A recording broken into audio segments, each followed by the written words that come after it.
Olá, tudo bem, turma? Professor Robson na área. Nós vamos hoje fazer a nossa revisão, certo?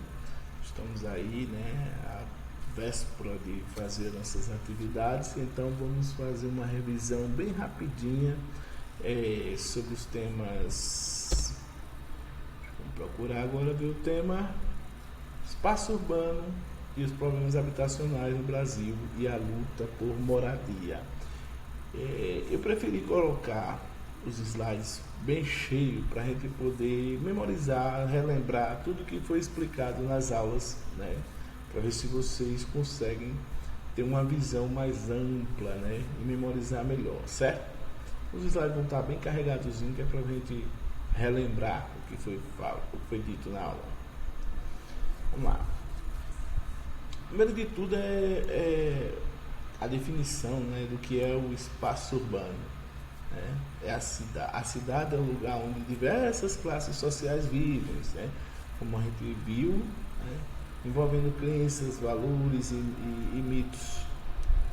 É um complexo, esse complexo conjunto de usos da terra é em realidade a organização espacial da cidade, ou simplesmente o espaço urbano fragmentado. Aí nós temos aí a imagem, né? A gente viu isso na aula, a explicação sobre esse espaço, né, que é usado pelo homem, né? O espaço urbano em si. Então, nós vimos também que o espaço urbano é um reflexo e condicionante da sociedade, é fortemente dividido em áreas residencial segregadas, é um reflexo das ações acumuladas ao longo da sua história e é profundamente desigual e extremamente imutável. E aí nós analisamos na questão de ver essas duas fotos aí das cidades com prédio dos morros invadidos. Aí dá uma demonstração de como é desigual, né, o espaço urbano. Ele é um agrupamento de moradias, né? Só que tem as áreas mais organizadas e outras não, né? As áreas organizadas, áreas funcionais, que é terciárias, residenciais, industriais, em função do valor do solo e a acessibilidade de transporte. É assim que ela se organiza. A área urbana, certo? Vimos também que o espaço é um produto social resultado de ações acumuladas, né? E nós vimos os agentes que são que produz esse estado, esse espaço, né? Agentes sociais de reorganização do espaço, novas áreas ao espaço urbano, desertificação do uso do solo, deteriorização de certas áreas, renovação urbana, relocação diferenciada de infraestrutura, mudanças dos conteúdos sociais e econômicos de determinadas áreas. E aí nós vimos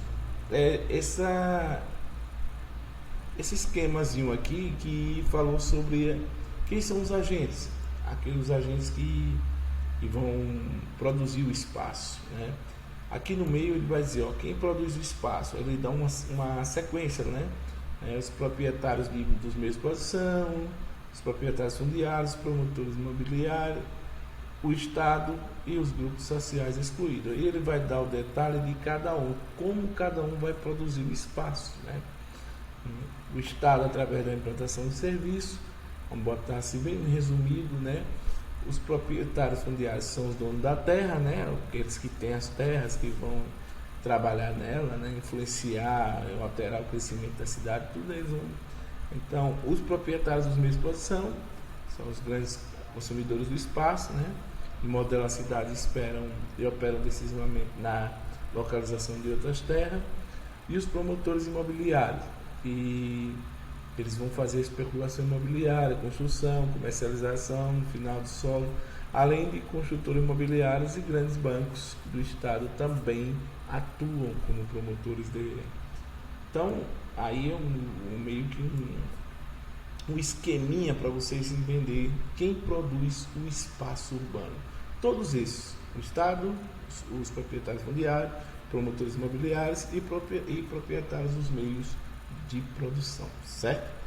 E aí vamos falar um pouco aqui sobre relembrar, né? Na verdade, relembrar sobre os problemas habitacionais, né?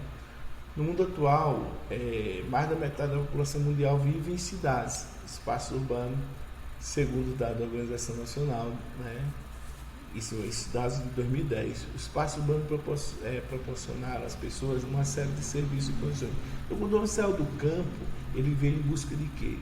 Melhores condições de vida, trabalho, serviços sociais. Por isso, ele veio para a cidade, buscando essa melhoria, né?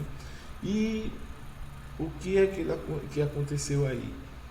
A luta pela casa, porque não tem para todo mundo na cidade. E aqueles que chegaram depois conseguiram construir pequenos barracos, né? Aí demonstra bem direitinho o que é que aconteceu. O crescimento da cidade no passado, levou à separação espacial da população urbana, levando a grupos sociais abastados a viver em locais melhores. Só que aqui nessa foto aqui, nessa imagenzinha aqui, você já tem uma separação desses grupos. Quem vive melhor é quem tem o dinheirinho, né? Aqueles que têm o dinheiro. E quem vive nas favelas, nos morros, são os trabalhadores, aqueles que não têm os recursos, né? Aí, ao longo do processo brasileiro de urbanização, a separação espacial dentre esses espaços fez com que, durante certo período de tempo, entre a década de 1900 e 1980, os grupos sociais pobres fossem expulsos para regiões centrais das cidades, né? Foram se afastando. Quanto mais você é pobre, mais você tem aqui, porque as terras próximas aos centros urbanos ficavam mais caras, né? E aí o que é que aconteceu? As ocupações dos morros, as construções de palafitas, que são esses barracos aqui, lembrando sempre, isso só aconteceu porque quem tinha dinheiro tinha condições de pegar os melhores locais para se morar.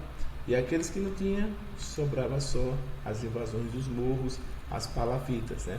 Característica da maior parte das áreas de moradia da população mais pobre é alta densidade populacional, muita gente, pouco espaço, né? Conflitos sociais, problema de saúde e de educação, conflitos fundiários, falta de infraestrutura, falta de equipamentos e falta de área de verde e de lazer. Isso é o que se vê nas ocupações desordenadas. Foge daquela área mais menos densamente povoada e acaba pagando preço por morar em lugares que não tem a infraestrutura necessária para se morar. Aí nós vamos ter as imagens dividindo aí, ó. Ainda existe ocupação em costa. As cidades, não aqui na nossa região, mas há lugares que as pessoas aproveitam qualquer espaço para fazer sua moradia, já que os centros estão mais caros se viver, né? Aqui a gente pode ver assim, que os bairros mais pobres estão mais distantes do centro da cidade, né? As grandes densidades e locais centrais concentram pessoas com mais dinheiro. Olha para essa cidade aqui embaixo, o centro daqui, ó, ela é totalmente, se você analisar direitinho, ó, aqui o capital reina, porque ó, olha as casas, olha a infraestrutura, totalmente diferente daqui, né? E aqui as áreas que vão se povoando perto de rios, de lagos, né? Invasões, isso acaba prejudicando o meio ambiente. Ele fala ali, ó, moradias precárias, insalubres, situações de risco, escorregamento, inundações, tudo isso vai acontecer porque não há uma infraestrutura, não há um preparo da terra para se morar, apenas se constrói sem ter nenhuma condição, né? Com pedaços e restos de material para construir o barraquinho, né? A separação do espaço urbano entre o centro e a periferia está ligada também ao domínio que os grupos sociais têm sobre o poder econômico. Quem tem, mora bem, vive bem. Quem não tem, mora ruim, vive ruim. E aí é a vida do pobre trabalhador, né? Aí ele vai dar um mapazinho, esse mapinha que a gente viu também na aula, que fala sobre o déficit habitacional, que é muito grande.